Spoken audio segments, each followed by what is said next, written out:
Uh,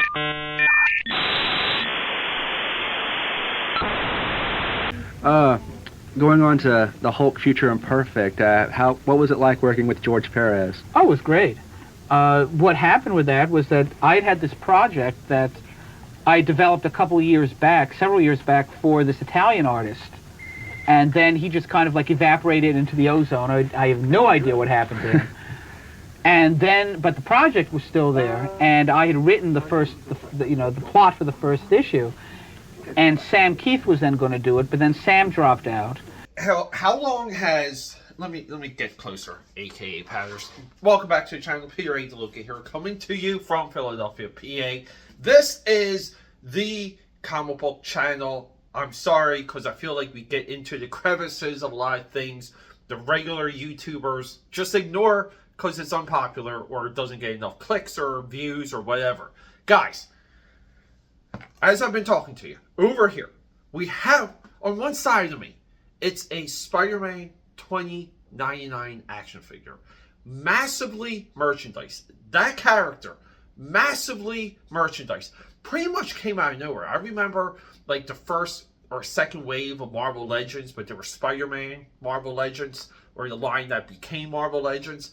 They had a Spider-Man 2099 figure in that. It was those claim shells. You couldn't get them open.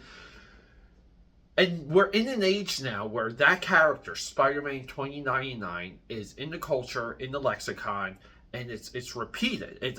People love this character. They loved him in the Spider-Man across into or throughout the multiverse. The character popped. The merchandise popped.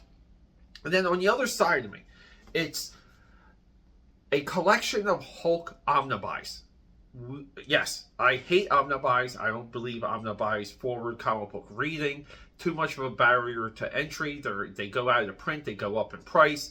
And they decrease your chances of exploring a potential storyline. That's what I don't like about omnibus. But I have that picture up for an example of one man's run on that title. Big enough to fill 4 omnibus. We're talking about Peter David, co-creator of Spider-Man 2099. The eminent Hulk architect, Hulk author. Look at these omnibus. Thousands of pages. This guy worked through Todd McFarlane, with a little bit of Eric Larson sprinkled in, Gary Frank, Liam Sharp, the list goes on. Dale Keown. No one has been more singly impactful to a Marvel character than Peter David has been with Hulk. Now we can get into his Aquaman work, which I believe is also equally masterful. Peter David is the first one to make Aquaman cool. Peter David now is, he's just in all kinds of trouble. Health issues. Previously, he owed like $300K to the IRS or something. Had to do a GoFundMe for that. I don't know what happened to this guy's finances. He was everywhere in the 90s, wrote for Star Trek, wrote for Babylon 5, wrote Star Trek novels. One of the architects, again, because he is a writer, he has a writer's mind, of everything non-visual with Star Trek. Meaning, if you were reading a book, you were most likely reading a Peter David Star Trek novel. Like the ones to get at one time were all Peter David books. Peter David. Beyond talented. Peter David debated here in Philadelphia. He debated Todd McFarlane, and he was right with his criticisms against McFarlane and the Image 7 and what they were doing to the industry. Peter David was correct in that. But now he's broke. He is busted.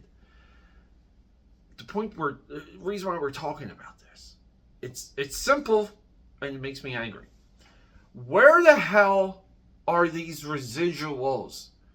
Marvel can infinitely reprint his Hulk work.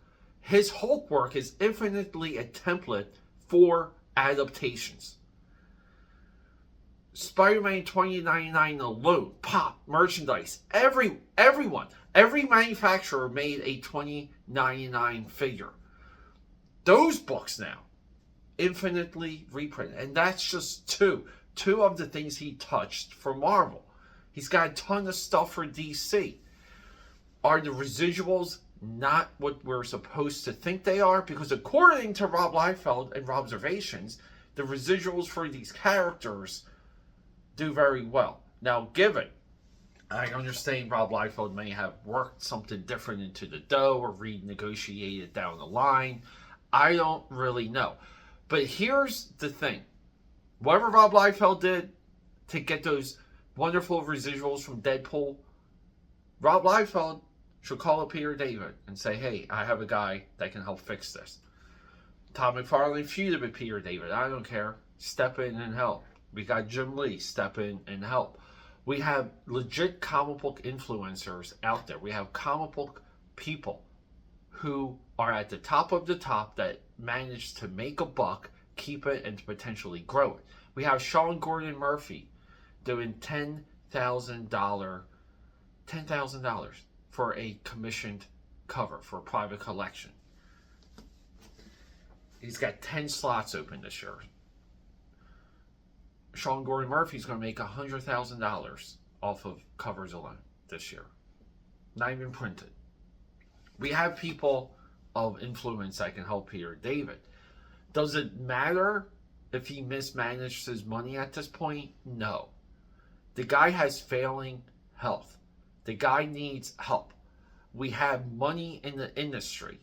Now, we don't have money top down in the industry. Like I said, there's a peak of the pyramid. There's that tip. Mark Millar can help. Where are these people?